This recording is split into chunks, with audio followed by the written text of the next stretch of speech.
En la quietud de las primeras horas de un viernes cualquiera en las afueras de Guadalajara, Manuel siente el vacío que la ausencia de su papá, el respetado pastor de la colonia San Martín, ha dejado en su vida. El brillo suave de la televisión parece remarcar la distancia entre aquel pasado lleno de fe y el presente colmado de dudas. Sentado en la sala, con el control remoto en una mano y la mirada perdida, Manuel repasa su niñez, cuando la casa estaba llena de risas y de gente que venía a pedir consejo a su padre. Ahora la casa parece demasiado grande para él solo, con rincones que han acumulado silencio y polvo durante años. De repente, el agudo repique del teléfono lo saca del trance en el que estaba sumergido. Por un instante, Manuel se queda inmóvil, sorprendido de que a esa hora alguien pueda estar llamando. Camino despacio hacia el teléfono, dudando si contestar o dejar que la llamada se pierda en la nada. Al final, decide levantar el auricular, todavía con restos de sueño en la voz. Del otro lado, escucha la voz de Carmen, una amiga de la familia que hace años se había mudado a la comunidad vecina de Tala. La voz de Carmen no es solo un ruido, rompiendo la calma, sino una puerta entreabierta al pasado que él creyó enterrado. Sin rodeos, Carmen le cuenta que hace unos días, mientras recorría una parte de la vieja barranca detrás de un rancho abandonado, encontró algunos objetos semienterrados bajo un tronco caído. Entre ellos, había un manto pastoral muy parecido al que solía usar el papá de Manuel, y más importante aún, una Biblia antigua con el nombre completo de su padre grabado en letras doradas ya un poco desgastadas. El corazón de Manuel comienza a latir con fuerza, sintiendo cómo la esperanza y el miedo se mezclan por primera vez en mucho tiempo. Por 25 años, esa mezcla de sentimientos le había parecido ajena, pero ahora no puede ignorarla. Mientras Carmen le describe el lugar exacto en donde encontró los objetos y le promete enviárselos en cuanto pueda, Manuel siente un cosquilleo recorrer su columna. Por fin, algo nuevo rompe la resignación que llevaba tiempo instalándose en su pecho. Tan pronto como termina la llamada, Manuel se queda mirando el teléfono en silencio, preguntándose si aquello podría ser la primera pista real sobre el destino de su padre después de tanto tiempo sin respuestas. Se levanta, apaga la televisión y por primera vez en muchos años siente que el día tiene un propósito. Todavía con la cabeza dando vueltas por todo lo que Carmen le había contado, Manuel apenas logra reunir lo indispensable antes de salir de casa.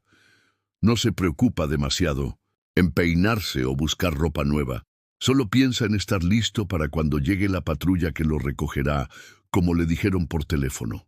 Faltan unos minutos para las 7 y el aire huele a café rancio y a esas madrugadas típicas de la zona rural de Jalisco. Manuel toma su chamarra, revisa que su celular tenga batería y mete la billetera al bolsillo, sin darse cuenta de que lleva la camisa mal abotonada. Afuera, el sol apenas asoma, y el canto de los gallos llega amortiguado por la emoción y los nervios que lo acompañan. En cuestión de minutos, la patrulla se detiene frente a la casa. De uno de los asientos traseros baja el subinspector Ramiro, quien lo saluda con voz grave y le pide que suba rápido porque el camino hacia Tala es largo y quieren evitar la prensa. Todo el trayecto, Manuel se mantiene callado, solo mira por la ventana como la ciudad va quedando atrás y los caminos rurales se extienden entre cultivos de maíz y agaves. Sabe que nadie puede prometerle respuestas, pero la esperanza, por lo menos, se le asoma en el pecho. Ramiro y el conductor también guardan silencio, como si las palabras estorbaran en ese momento. El auto avanza, dejando que Manuel se pierda en sus propios pensamientos. Cada curva y cada bache parecen conectar el presente con recuerdos difusos de su infancia, de las caminatas por terrenos parecidos con su papá. El nerviosismo se mezcla con las ganas de llegar y descubrir lo que realmente está pasando. o al menos encontrar algo que le ayude a entender un poco más. Después de casi 40 minutos, la patrulla se detiene cerca de una zona cercada con cintas amarillas de la policía. Alrededor del viejo tronco caído hay autoridades, peritos y trabajadores municipales, todos atentos al trabajo de excavación y recolección de pruebas. Manuel baja despacio y, de golpe, comprende la magnitud de todo aquello. Un sitio que nadie había notado antes, un simple trozo de campo, ahora está lleno de gente y se ha convertido en el centro de la atención porque puede revelar secretos, guardados durante tanto tiempo. El olor a tierra removida se mezcla con los murmullos de los agentes y el constante destello de linternas examina hasta los huecos más pequeños. Manuel, de pie junto al cordón policial, siente que el pasado no quiere quedarse enterrado. Sabe que a partir de ese momento, aunque todavía no tenga todas las respuestas, las cosas nunca volverán a ser como antes. Mientras Manuel observa, percibe a varios policías conversando junto a una camioneta cubierta de polvo. Una mujer de cabello canoso y mirada aguda se le acerca vestida con chaleco reflectante y botas llenas de lodo. Se presenta como Julia, la encargada de los trabajos en el sitio, y además, la persona que encontró los objetos cuando acompañaba al grupo de trabajadores municipales en una limpieza forestal.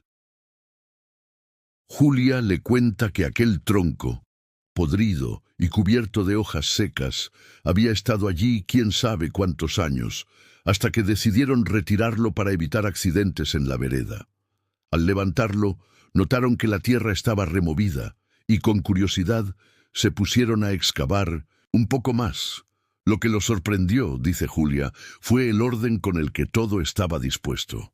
La Biblia, doblada cuidadosamente, el manto protegido con una tela y hasta unas flores ya convertidas en polvo dentro de un pequeño frasco. No parecía algo dejado al azar, alguien sabía lo que hacía, comenta Julia mientras guía a Manuel hacia una carpa blanca montada a un lado. Adentro, Manuel se detiene un segundo.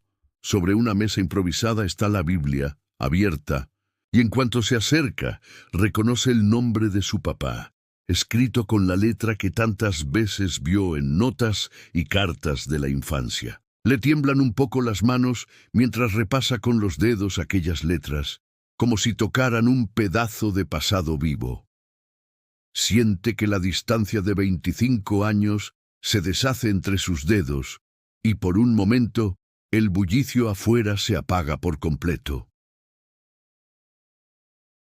Julia observa su reacción con respeto, dándole espacio antes de señalar una hoja suelta hacia el final de la Biblia. Cuando Manuel la toma, se da cuenta que no es solo una anotación más. Lee con voz baja: «Señor, ayúdame. Hay algo oscuro aquí. No sé si podré resistir. Si alguien encuentra esto, por favor, oren por mí». La letra es temblorosa y el papel guarda la huella de quien escribió con temor y esperanza a la vez. Ese mensaje, escondido en la última página, hace que Manuel cierre los ojos unos instantes. No puede evitar preguntarse cuánto habrá sufrido su papá, si aquel rastro de miedo todavía ronda la zona, si alguien lo protegió o si, al contrario, lo buscaban para silenciarlo definitivamente. El hallazgo de la Biblia y las palabras inscritas dentro de ella no eran solo un testimonio perdido, sino un llamado pendiente que parecía reclamar respuesta aún después de tanto tiempo. Mientras Manuel permanece en la carpa observando los objetos de su papá, Carmen, que llegó poco después de la policía, se une a él para revisar los hallazgos. Ella, que conoce bien la historia de la familia, decide ayudar con la revisión inicial de las prendas y el resto de las cosas encontradas. Con guantes puestos, Carmen revisa el manto pastoral, buscando cualquier detalle que pueda dar una pista sobre lo sucedido hace tantos años. Después de examinarlo con atención, confirma que no hay ninguna mancha de sangre, ni rasgaduras, ni señales claras de que hubiera ocurrido algo violento. El manto, aunque cubierto de polvo y con olor a humedad, está entero, solo un poco deteriorado por el paso del tiempo. Eso, lejos de tranquilizar, siembra nuevas preguntas. Manuel y Carmen intercambian miradas preocupadas, porque si no hubo agresión evidente, entonces las posibles explicaciones giran en torno a algo quizás más doloroso. ¿Será que el papá de Manuel perdió la esperanza, se sintió traicionado por alguien o pensó que ya no podía regresar? Carmen, con voz tranquila pero directa, menciona la posibilidad de un abandono voluntario, de una rendición ante algo más grande que su fe.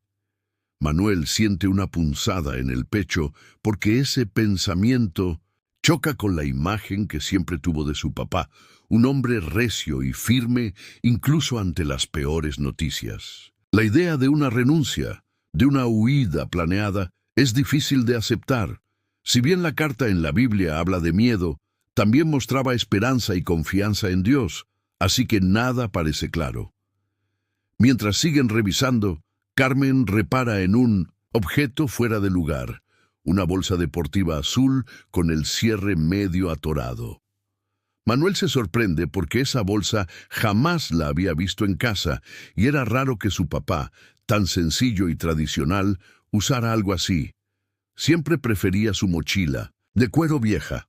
El hecho de que sus cosas estuvieran dentro de esa bolsa y no en la mochila de siempre termina desconcertándolos aún más. ¿Por qué alguien que siempre fue tan pulcro y rutinario elegiría ocultar sus pertenencias aquí y, sobre todo, en ese sitio tan difícil de encontrar en el bosque? Cada vez que formulan una teoría, surgen más incógnitas. La falta de respuestas sólidas convierte aquel hallazgo en un rompecabezas aún mayor. En silencio, Manuel observa la bolsa, el manto y la Biblia, preguntándose si alguna vez podrá entender lo que pasó en verdad o si el bosque seguirá guardando el secreto por siempre. Con la bolsa aún en las manos y la cabeza llena de preguntas que no logran resolverse, Manuel regresa a su casa antes de que caiga la noche. El camino de vuelta parece más largo, envuelto en un silencio pesado, interrumpido solo por el zumbido del motor y el crujir de la grava bajo las llantas del coche. Al entrar, siente ese viejo eco de soledad en cada rincón, pero ahora se mezcla con una urgencia nueva. Le resulta imposible quedarse quieto o intentar distraerse con la televisión. Así que, sin perder tiempo, se dirige directamente al pequeño cuarto que alguna vez fue la oficina de su papá. La biblioteca de la familia, un mueble de madera robusta acomodado contra la pared, guarda desde hace años las agendas, sermones y notas escritos por el pastor. Manuel empieza a sacar los libros uno por uno, revisando portadas y hojeando páginas en busca de alguna pista o apunte que le brinde una imagen más clara de los días previos al misterioso desaparecimiento. Toma las libretas en las que su papá solía anotar ideas para las prédicas, fecha por fecha, cuidadosamente alineadas por años. Sin embargo, al llegar a la sección donde deberían estar los registros de ese año tan doloroso para la familia, siente un golpe frío en el estómago. Faltan precisamente los cuadernos y papeles de ese periodo. No es un descuido cualquiera. Todas las demás épocas están ahí, incluso notas viejas y papeles ya sin importancia. Es solamente ese ciclo, ese año en particular, el que está completamente ausente. Manuel vuelve a revisar todo el estante y los cajones del escritorio, se arrodilla y busca bajo la alfombra y por detrás de unas cajas, sintiendo que la sospecha empieza a mezclarse con la desilusión y el enojo. Si nadie entró en la casa durante tantos años, ¿cómo pudo desaparecer solo ese material? ¿Alguien más lo había llevado ¿O acaso su propio papá lo sacó deliberadamente antes de esconderse? El hecho de no encontrar nada solo deja más preguntas en el aire, y Manuel se queda mirando el hueco vacío entre los libros, imaginando qué verdades guardaron esos papeles y a dónde habrían ido a parar. Empieza a pensar que quizá la verdad sobre el destino de su papá nunca estuvo destinada a llegar fácilmente a los suyos, que tal vez hay secretos que, por alguna razón dolorosa o peligrosa, tuvieron que quedar fuera del alcance de la familia. Con la frustración todavía fresca por no haber encontrado ningún registro importante en la biblioteca de su casa, Manuel pasa la noche en vela, dándole vueltas a todas las posibilidades. Al amanecer, una sensación de inquietud lo empuja a salir, como si intuyera que debía buscar más allá de los recuerdos guardados entre las paredes familiares. Sin mucha convicción, decide ir a la iglesia que su papá pastoreó por tantos años, el lugar donde la vida y las palabras de su familia dejaron huella en la colonia San Martín. Hace tanto tiempo que no ponía un pie ahí, que hasta le duele recordar cómo evitaba pasar siquiera frente a esas puertas después del día del desaparecimiento. El barrio le resulta casi igual que antes. Casas modestas, un parque con bancas gastadas y la fachada de la iglesia que, aunque algo desgastada por el sol y la lluvia, todavía impone respeto. Manuel camina despacio por el atrio, notando los detalles que alguna vez le hicieron sentir orgulloso. Al entrar, el olor a incienso y madera lo golpea con fuerza, despertando emociones que tenía guardadas muy profundas. Un par de personas mayores conversan en una de las bancas cercanas al altar. Se trata de don Teodoro y doña Socorro, dos de los miembros más antiguos de la comunidad, quienes ayudaron a su padre en distintos proyectos y estuvieron presentes durante los momentos más difíciles. Al verlo, ambos se sorprenden y se ponen de pie, con esa mezcla de afecto y tensión que deja el paso de tantos años llenos de dudas. Después del saludo y una breve charla sobre cómo han cambiado las cosas por ahí, Manuel decide ir directo al grano. Les pregunta si, en aquellos días finales, notaron algo raro en el comportamiento de su papá, algún signo de inquietud fuera de lo común. Don Teodoro baja la mirada, recordando con voz queda que los últimos días el pastor parecía más pensativo y distraído. A veces se iba solo al patio trasero después de los cultos o permanecía callado en su oficina antes de salir por las noches. Doña Socorro, que siempre fue cercana a la familia, agrega que lo notaba preocupado, pero jamás los dejó de lado ni compartió nada que hiciera temer un desastre. Esa conversación deja a Manuel un poco menos solo. Aunque nadie parece tener todas las respuestas, sentarse con quienes conocieron de cerca a su papá le da una sensación de consuelo inesperado. Sin embargo, también siembra otra pregunta.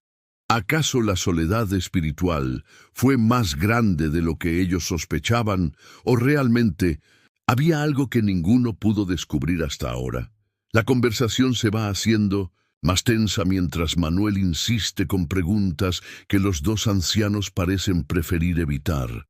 Don Teodoro, ya con la voz algo quebrada, recalca una y otra vez que el padre de Manuel fue un hombre intachable, entregado de lleno a la comunidad y que nunca lo vieron dudar en público. Sin embargo, cuando Manuel les pregunta directamente por aquellas últimas semanas, su actitud cambia un poco. Doña Socorro mira de reojo a don Teodoro como si buscaran respaldo el uno en el otro antes de contestar. Finalmente, admiten que esos días fueron diferentes. El pastor pasaba horas encerrado en su oficina después de los cultos. Llegaba incluso a quedarse toda la noche en la iglesia, diciendo que tenía que rezar y poner en orden sus pensamientos. El ambiente se sentía raro, muy pesado. A veces, la congregación salía en silencio, percibiendo que algo no andaba del todo bien. Manuel, cada vez más inquieto, les pide permiso para revisar los archivos y libros viejos de la iglesia, esperando encontrar algún rastro o nota de aquel año perdido. Juntos, caminan hasta el pequeño cuarto de archivo, donde el polvo cubre todo como si el tiempo se hubiera detenido hace mucho. Hay Biblias, agendas y papeles amarillentos por la humedad. Buscan entre carpetas, folletos de retiros y listas de oración, pero los registros específicos del año que le interesa parecen haberse esfumado, igual que los de su casa. Nada de ese periodo está a la vista, solo páginas sueltas y notas sin mucha importancia. Manuel siente un vacío creciente con cada hoja que pasa sin éxito. Finalmente, resignado y cansado, agradece a don Teodoro y doña Socorro, sabiendo que, aunque le hayan brindado algunas pistas emocionales, la búsqueda real sigue incompleta. Se despide en la puerta de la iglesia, mientras en su cabeza repite la misma oración silenciosa que tantas veces un niño le pidió a Dios cuando no entendía las ausencias. Que le ayudara a encontrar la verdad, a no darse por vencido, pese a la distancia con la fe que ahora siente. Sin darse cuenta, en medio de su apuro y distracción, olvida sobre una banca un cuaderno viejo que había recogido al principio de la búsqueda. Ese cuaderno, cubierto de polvo y de tapas verdes, podría encerrar información crucial sobre lo que vivió su papá en aquellos últimos días, y el destino, misterioso como siempre, ha decidido ponerle un nuevo velo a la verdad justo cuando estaba al alcance de su mano. Mientras Manuel conduce de regreso a casa por las calles tranquilas de la colonia, los recuerdos de la tarde en la iglesia no dejan de perseguirlo. En su cabeza se mezclan las palabras de don Teodoro y doña Socorro, los silencios prolongados, esos gestos de incomodidad cuando trataban de explicar cómo su papá ya no era el mismo después de un tiempo. Lo que más resuena es el recuerdo de la muerte de su mamá, aquel año tan duro en que la tristeza se instaló en casa y su papá, poco a poco, cambió la risa por un semblante cada vez más serio. Las piezas, antes separadas, ahora parecen querer armar una explicación, pero hay tantos vacíos que Manuel no logra llenar solo. De repente, un impulso lo sorprende. En vez de regresar directamente a su casa, decide tomar otro camino. En una esquina cambia la dirección y se dirige al cementerio municipal de San Martín, donde hace tiempo no iba. Compra un ramo de lirios en el puesto de afuera, paga con un par de billetes arrugados y camina sin apuro entre los pasillos llenos de nombres y fechas. El aire parece más fresco cerca de los árboles y el silencio, apenas interrumpido por algún pájaro, le permite ordenar sus pensamientos. Al llegar a la tumba de su mamá, se queda parado sin decir nada al principio. La lápida sencilla, con su nombre escrito en letras algo desvanecidas, le provoca una punzada de nostalgia y de culpa. Coloca las flores sobre el mármol, limpia con su mano un poco de tierra y finalmente se sienta en el borde. Empieza a hablar, bajito, en voz casi inaudible, como si esperaba realmente una respuesta. Le cuenta lo mucho que la extraña, lo perdido que se siente desde que ella faltó, y le confiesa el dolor que ha significado enterarse poco a poco del sufrimiento oculto de su papá. Habla de los días soleados de la infancia, de las comidas, en casa los domingos, de las bromas de su mamá y de la forma en que ella los mantenía unidos. Se quiebra al reconocer que tal vez nunca supo entender ni acompañar del todo la tristeza de su papá tras la pérdida. La conversación se convierte en una mezcla de confesión, súplica y despedida, como si estuviera cerrando un círculo de dolor antiguo. Aunque sale del cementerio sintiéndose vulnerable y pequeño, también experimenta, por primera vez en mucho tiempo, una sensación de haber recuperado parte de ese lazo con el pasado. Mientras Manuel se despide a su manera de su mamá, sumido en el silencio y con la emoción a flor de piel, un llanto fino y tembloroso lo saca de sus pensamientos. Se pone de pie enseguida. Mira alrededor tratando de ubicar de dónde viene el sollozo hasta que ve a un niño pequeño sentado en la banca al frente de una tumba cercana. El niño, de piel morena, camiseta roja y el pelo hecho un desorden, trata de secarse los ojos con la manga. Su carita muestra claramente el miedo y el cansancio. Manuel se acerca despacio, sin querer asustarlo, y le pregunta si está bien. El niño, que se llama Luis, primero se muestra renuente a hablar, como si creyera que todo adulto es sinónimo de problema.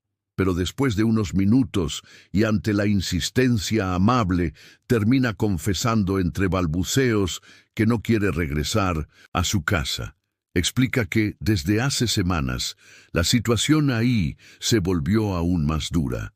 En su voz queda la mezcla de tristeza y resignación de quien ya ha enfrentado más problemas de los que le tocan para su edad. Cuenta que su mamá a veces no vuelve por la noche y que él prefiere dormir escondido antes que escuchar gritos o sentir miedo.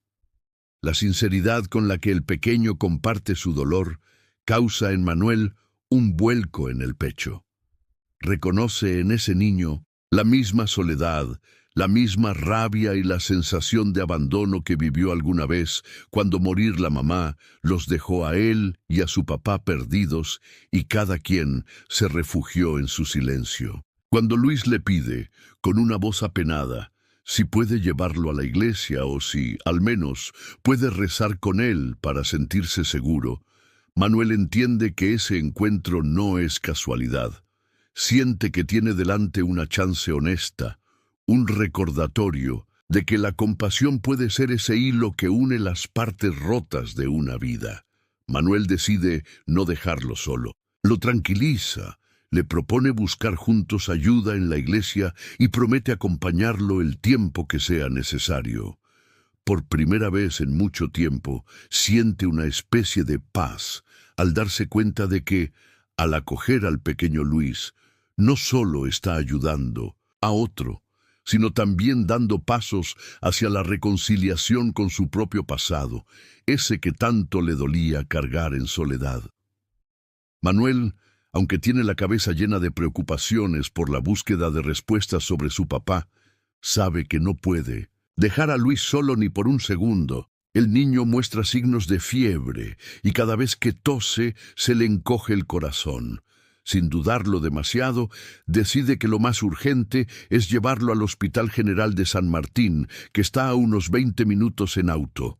Caminan juntos hasta la salida del cementerio, y en el camino Manuel le explica de manera tranquila que primero van a revisar que todo esté bien con su salud, y luego verá la manera de contactar a alguien de la iglesia, como prometió. Luis asiente, confiando en ese adulto que, aunque parece cansado, transmite una calidez que hace tiempo no sentía. El trayecto al hospital se desarrolla en silencio. Manuel revisa el retrovisor cada tanto, asegurándose de que Luis va cómodo, en el asiento trasero. Recuerda aquellos momentos en su propia infancia en que un adulto, una simple palabra, podía marcar toda la diferencia. Ya en la sala de espera, mientras llenan los papeles y un enfermero revisa a Luis, Manuel siente una mezcla de nervios y satisfacción.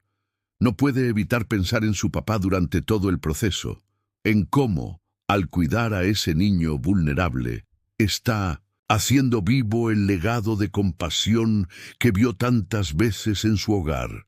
Siente que de alguna manera la promesa de llevarle la comunión de la iglesia a Luis es una pequeña misión, parecida a las que su papá solía emprender, siempre atento a quien necesitara un poco de esperanza. Justo cuando parece que puede relajarse un poco y pensar en el siguiente paso, Un pensamiento lo golpea con fuerza: el cuaderno antiguo. Se levanta casi de un brinco, recordando que lo dejó olvidado en la iglesia entre tantos papeles y carpetas. La ansiedad por esa pérdida se mezcla con una extraña sensación de inevitabilidad, como si aquel olvido fuera una señal de que debe volver. Tal vez eso era lo que el destino o la voluntad de un Dios silencioso pero presente había planeado desde el principio. En ese instante se da cuenta de que los hilos de todas estas historias, dolores y encuentros no están tan separados como creía. Siente como todo en su vida, desde la ausencia de su papá hasta este inesperado encuentro con Luis, se va conectando poco a poco, guiándolo hacia nuevas respuestas y quizá hacia un cierre real que tanto necesita. Manuel no tarda en regresar a la iglesia de San Martín después de dejar a Luis bajo cuidado médico, aunque siente algo de culpa por el apuro. Al llegar, nota que el lugar está casi vacío, distinto al movimiento silencioso de la tarde anterior. Consulta en la pequeña oficina de la entrada y un joven encargado, de nombre Andrés, se ofrece a ayudarlo a buscar el cuaderno que dejó olvidado. Andrés, con la calma de quien apenas comienza a conocer los secretos del lugar, lo guía por los pasillos oscuros hasta la sala del archivo. En cuanto entran, Manuel reconoce la banca donde había dejado el cuaderno. Lo recoge con un alivio grande, agradecido por la ayuda de Andrés. Sin embargo, justo cuando se dispone a salir, algo le llama la atención en una de las estanterías cercanas. Un libro voluminoso colocado de forma diferente a los demás. El lomo muestra huellas recientes, como si alguien lo hubiera today hace poco. Siente una corazonada y lo saca de la repisa, notando el peso y el olor a papel antiguo. No puede evitar la curiosidad y empieza a hojearlo rápidamente. Entre tantas páginas con letras apretadas, varios subrayados hechos a mano aparecen con letra inconfundible: la de su papá. Los fragmentos subrayados hablan mucho de la responsabilidad y la ética, especialmente sobre cómo manejar los recursos, de la iglesia y la urgencia de ser transparente incluso cuando nadie está mirando. Manuel recuerda cuántas veces escuchó esas mismas palabras, pero nunca imaginó que fueran tan importantes en aquel entonces. Mientras avanza, llega a una sección donde encuentra, medio borrosas pero reconocibles, dos firmas, la de don Teodoro y la de doña Socorro. Alrededor de las firmas hay anotaciones de su papá, algunas convertidas en preguntas duras y advertencias con signos de exclamación. Las frases resaltan dudas sobre los movimientos de dinero en la congregación, alertando sobre la necesidad de investigar posibles desvíos, pero también sobre la importancia de no juzgar sin pruebas.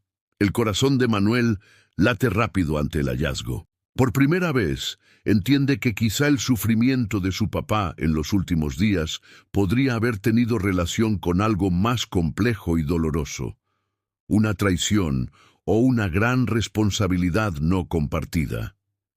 Mira a Andrés, que lo observa curioso, y decide guardar el libro junto al cuaderno con extrema precaución. Ahora tiene en sus manos más preguntas, pero también pistas claras sobre el secreto que tanto tiempo ha permanecido oculto tras paredes de silencio y miradas evasivas.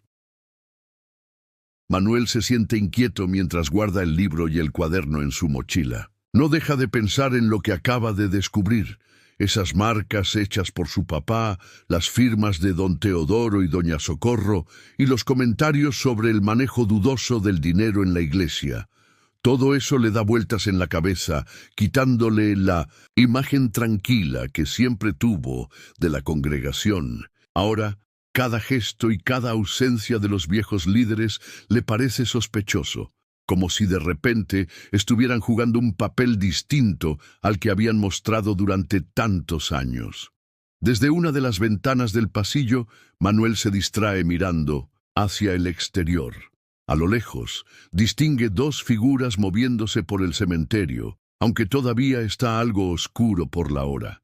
Se da cuenta de que son, sin duda, don Teodoro y doña Socorro, y que su presencia allá no tiene nada que ver con los ritos tradicionales o visitas a familiares fallecidos, pues se mueven rápido y miran a cada lado con nerviosismo. La forma en que van vestidos, sin los trajes formales ni símbolos religiosos, le provoca una incomodidad mayor.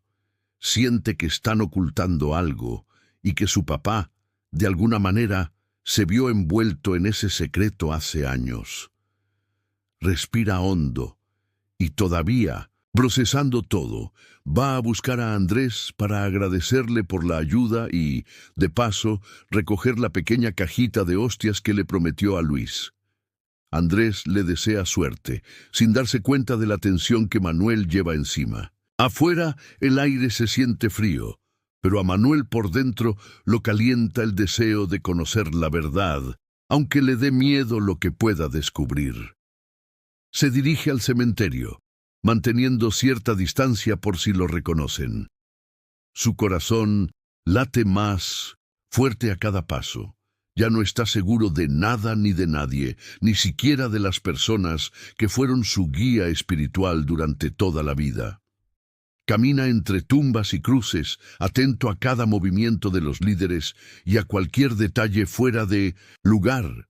En su interior, una voz le dice que el dolor de su papá tal vez no estuvo solo en la tristeza de la pérdida, sino en cargar una verdad demasiado pesada y peligrosa. Siente por primera vez que la respuesta a la desaparición de su papá está cada vez más cerca, entrelazada con traiciones, intereses escondidos y silencios forzados dentro de la misma comunidad. Manuel avanza con cautela entre las tumbas, intentando no hacer ruido mientras observa los movimientos de don Teodoro y doña Socorro. La luz de la luna y la débil lámpara del cementerio apenas iluminan el rincón donde ambos están inclinados sobre un montículo de tierra fresca, sus manos cubiertas de tierra y sus rostros tensos. Apenas lo notan acercarse, se incorporan de golpe e intentan sonreír, pero la tensión no se les borra de la cara. Doña Socorro se apresura a decir con una voz algo temblorosa que están moviendo la tumba de un perro que pertenecía a la parroquia, supuestamente enterrado por error en ese lugar. La explicación es poco convincente, y Manuel no tarda en notar los gestos nerviosos. Don Teodoro apretando los puños, la mirada de Socorro saltando de su cara al brazo de Manuel, donde él sostiene el libro antiguo que acaba de recuperar de la iglesia. Por un momento, nadie dice nada.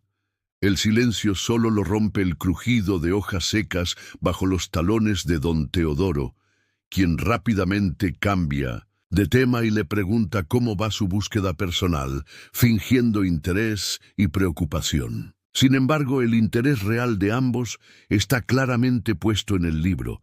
Tratan de disimular, diciendo que seguramente es solo un viejo registro sin valor, pero Manuel siente cómo sus ojos nunca abandonan el tomo ni por un segundo. Mientras conversan, la amabilidad que mostraban en la casa parroquial se esfuma. Los saludos se transforman en frases apretadas, respuestas cortas y ninguna intención de dejar espacio para más preguntas. Cuando Manuel menciona el nombre de su papá, puede ver una reacción inmediata. Los hombros de don Teodoro se tensan.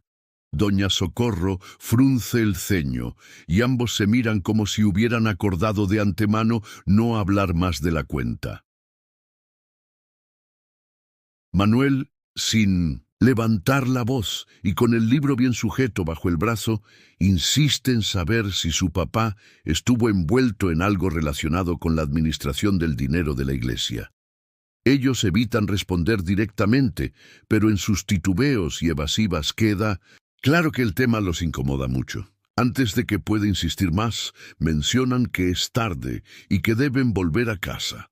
Al irse, don Teodoro le recomienda dejar los documentos donde los encontró por el bien de todos. Manuel, con el corazón acelerado, siente que esa conversación solo confirmó sus peores sospechas. El pasado de la parroquia guarda secretos grandes que todavía pueden poner en peligro a quienes buscan la verdad.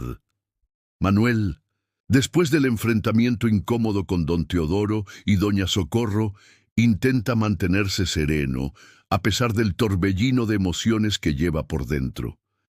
Hace como si se alejara del cementerio, pero en realidad se esconde tras una vieja lápida para observar los movimientos de los dos líderes. Durante algunos minutos, ambos se quedan conversando en voz baja, lanzando miradas inquietas alrededor, quizá preguntándose si alguien los ha visto o si realmente han convencido a Manuel con su pobre historia del perro.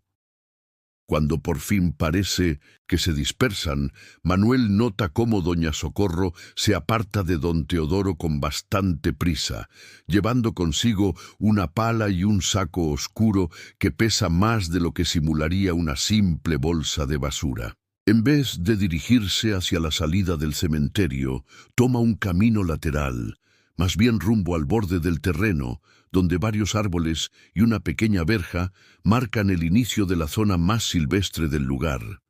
Manuel no cree ni por un minuto que la explicación del animal tenga algún sentido. A cada paso de doña Socorro siente más alerta. Hay algo grave escondido en medio de esos movimientos sigilosos. No queriendo perderla de vista, Manuel espera el momento justo para salir del cementerio y dirigirse apurado a su auto, que está estacionado cerca del portón principal. Le toma solo unos minutos encenderlo y entonces, desde una distancia prudente, comienza a seguir a doña Socorro, quien camina con apuro por un sendero que apenas se distingue en la penumbra. Lo que llama la atención de Manuel es que la dirección que toma Socorro no lleva a ninguna casa conocida ni sale a una avenida del pueblo. El camino se interna cada vez más en un área de monte bajo, usada por los vecinos solo cuando buscan leña o algún atajo hacia la quebrada. Mientras avanza despacio sobre la calle de tierra, un escalofrío recorre a Manuel. Siente que está a punto de revelar algo importante, quizá la misma razón por la que su papá terminó sufriendo en silencio. Toma el teléfono y llama de inmediato a su amigo Felipe, contándole todo lo que ha visto, el libro, las actitudes nerviosas de los líderes y ahora la sospechosa salida de doña Socorro rumbo al campo con la pala y el saco. Le pide a Felipe que esté atento y, si algo ocurre, que no dude en avisar a la policía. Por primera vez, Manuel siente que tiene la oportunidad de cambiar el final de la historia, aunque eso implique enfrentarse de lleno a todo el peso de la verdad que su comunidad lleva ocultando por tanto tiempo. Manuel avanza con el auto a paso lento, atento a cada indicación de Felipe, quien le habla al oído por el altavoz, mezclando consejos para no ser descubierto con frases nerviosas sobre todo lo que podría estar en juego esa noche. La ruta se complica a medida que el camino se transforma en una curva tras otra y la poca luz lo obliga a encender las luces largas. No pierde de vista a doña Socorro, que camina con dificultad por el peso del saco y la pala, de vez en cuando mirando hacia atrás con desconfianza, como si temiera que algún testigo apareciera de la nada. Mientras tanto, Felipe le va preguntando detalles sobre los papeles encontrados, los nombres y firmas en el libro antiguo y los posibles desvíos de fondos en la iglesia.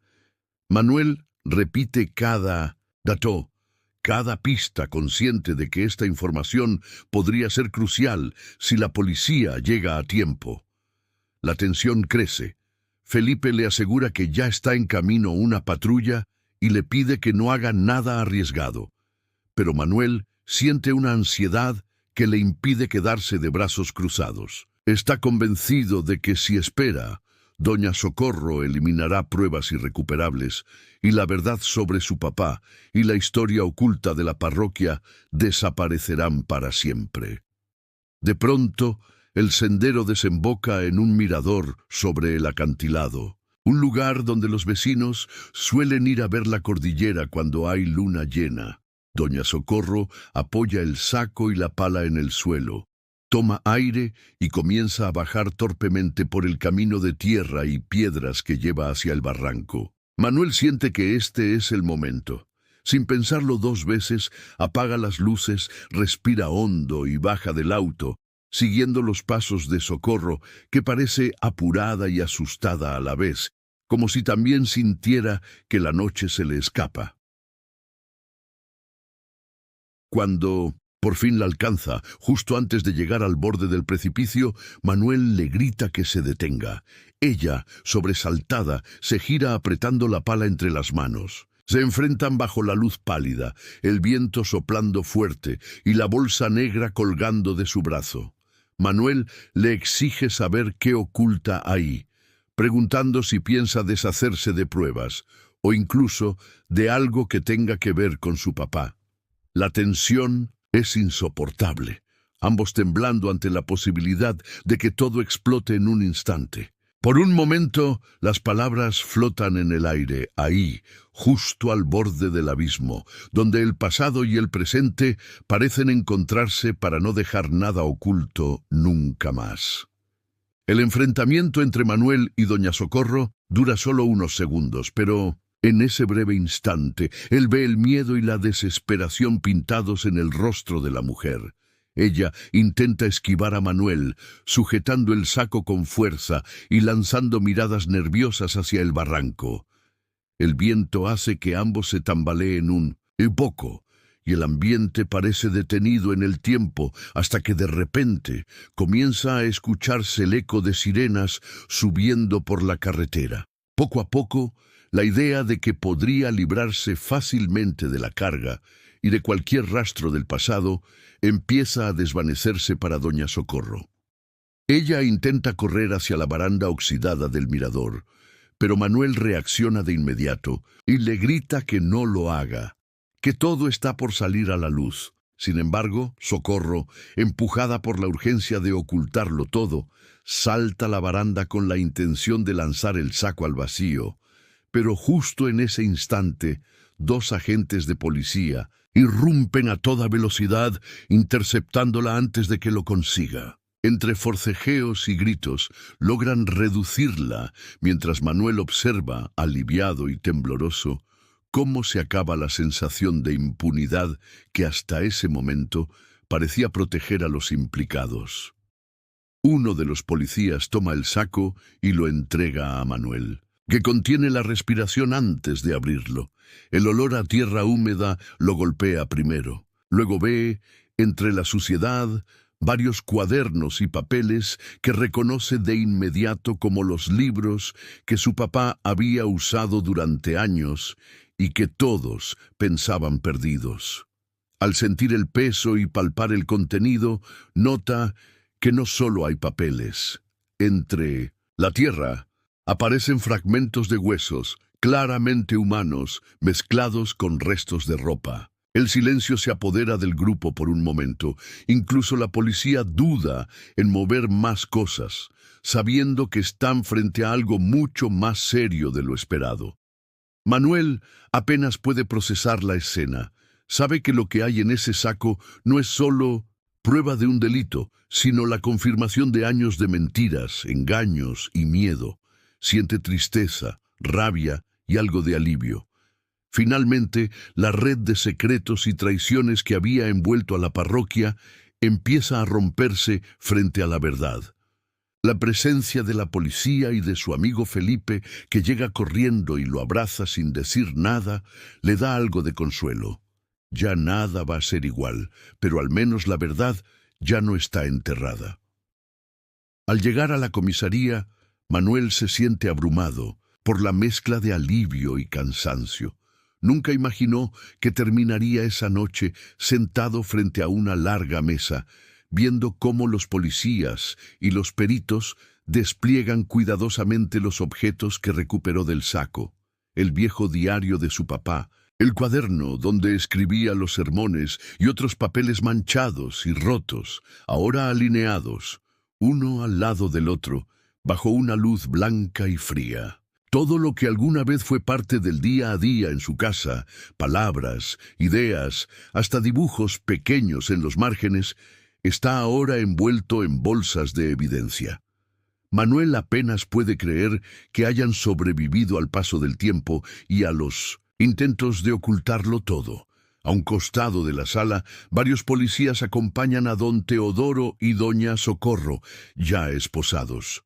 Manuel no puede evitar mirar cómo la dignidad y la seguridad con las que siempre se movieron en el pueblo se desvanecen. Los dos evitan mirar a nadie, cabizbajos, mientras un par de vecinos curiosos, que también fueron citados como testigos, lanzan miradas entre sorpresa y decepción. La autoridad que ejercieron por tantos años no significa nada ahora que están bajo la luz pública, sin templos ni púlpitos que los resguarden. Los especialistas abren con sumo cuidado el diario de su papá. Pasan las páginas una a una, deteniéndose en los trozos que logran leer. Hay relatos de noches en vela, anotaciones de preocupación por dinero que desaparecía, intentos de diálogo con los otros líderes y esperanzas de que todo pudiera corregirse antes de estallar. Algunos párrafos están escritos con letra apretada y nerviosa, como si su papá quisiera decir mucho en poco espacio antes de que le quitaran el cuaderno también. A medida que traducen en voz alta algunas frases, Manuel siente un nudo en el estómago, pero también una especie de paz. La angustia de su papá nunca fue imaginaria. Estaba allí día tras día, peleando por cuidar lo que todos creían sagrado. Lo más impresionante es que, a pesar del barro y la humedad, varias páginas siguen legibles como si algo, la fe, la suerte o simple casualidad, hubiera protegido esas palabras para que por fin salieran a la luz. Entre la tristeza y la esperanza, Manuel entiende que esa noche marca el final de años de dudas y el inicio de muchas respuestas necesarias. Mientras los peritos continúan examinando los diarios de su papá y los agentes organizan pilas de documentos y fragmentos de huesos para su análisis, los oficiales encargados del caso reúnen a Manuel y a los testigos principales para compartir los avances de la investigación. El ambiente en la comisaría está cargado de silencio, solo interrumpido por el sonido de páginas pasando y el tecleo incesante de computadoras. Un comisario con rostro serio les explica que tras cruzar declaraciones y recolectar evidencias, queda claro que don Teodoro y doña Socorro actuaron juntos todo ese tiempo. Ambos tenían motivos para temer que la denuncia del pastor Antonio, el papá de Manuel, ocurriera, ya que él había conseguido pruebas de que estaban robando dinero destinado a las obras sociales del pueblo. Los informes muestran que el enojo de los líderes iba más allá del dinero. Se mezclaban celos, rencores viejos y hasta prejuicios personales contra todo lo que representaba Antonio, visto como alguien demasiado honesto y peligroso para los intereses de la cúpula parroquial. Las palabras del comisario van desgranando detalles crudos del crimen. La noche que escogieron para enfrentarlo, aprovecharon una reunión falsa para aislarlo, y el resto sucedió de manera fría. Una discusión se fue de las manos, y lo que debía ser solo una amenaza terminó en asesinato. El cuerpo fue enterrado, aprovechando una tumba antigua, bajo la cual nadie buscaría nunca. Años después, cuando los rumores crecieron y un pariente inquieto apareció, justo Manuel, intentaron mover los restos y destruir los papeles, convencidos de que sus secretos durarían para siempre. El relato deja a todos en la sala helados y a Manuel con un sentimiento difícil de explicar. Lo que más le pesa a Manuel no es solo la confirmación de que su papá nunca abandonó a la familia, ni huyó por vergüenza, como decían algunos. Es la frialdad con la que se intentó ajustar la historia a conveniencia de unos pocos y el descaro con que se taparon pistas y dudas durante años. Aún así, entre la tristeza y el enojo, una parte de él experimenta alivio y hasta una sensación de justicia. Saber la verdad, aunque duela, le permite volver a mirar a su familia a los ojos y empezar el duelo de verdad, esta vez con dignidad y sin las sombras de una mentira eterna. Todavía con el peso de la noche reciente en el cuerpo y la cabeza llena de pensamientos, Manuel decide que no puede posponer más su promesa. Toma el pequeño bolso donde guarda la hostia, sale de la comisaría y maneja hacia el hospital. El frío de la madrugada ya se siente en las calles de Mendoza, esas mismas calles donde por años la historia de su papá fue apenas un rumor. Mientras el auto avanza, Manuel repasa en silencio cada uno de los nombres y abrazos que recibió durante la última hora. Algunos paisanos se acercaron en la salida de la comisaría solo para agradecerle que, a pesar de todo, no perdió la esperanza y buscó justicia. Al llegar al hospital, sube por el pasillo principal, saluda a una enfermera que ya lo conoce y busca la habitación donde está doña Marta, esa mujer de mirada dulce que permanece internada desde hace semanas. La encuentra sentada, más animada que la noche anterior, acompañada por Raúl y Teresa, sus vecinos de toda la vida. Cuando Manuel explica que trae la comunión, los tres se muestran agradecidos. Cuentan que siempre escucharon, incluso desde chicos, historias sobre Antonio, el padre de Manuel, y que sabían que era un hombre justo que ayudaba al pueblo, aunque después su recuerdo se volvió algo borroso y triste por todo el misterio. Manuel se sienta junto a la cama, coloca una servilleta limpia sobre la mesita y saca el pequeño cáliz. Pide a todos que se tomen de las manos. No prepara un discurso ni busca palabras extrañas. Habla despacio, agradeciendo la vida, el reencuentro y la oportunidad de pedir perdón por los errores y silencios del pasado. Les cuenta que, pese a todo lo sufrido, vuelve a encontrar algo de sentido en rezar juntos, aunque no sepa muy bien cómo hacerlo como su papá. Cuando doña Marta recibe la hostia, sus ojos se llenan de lágrimas.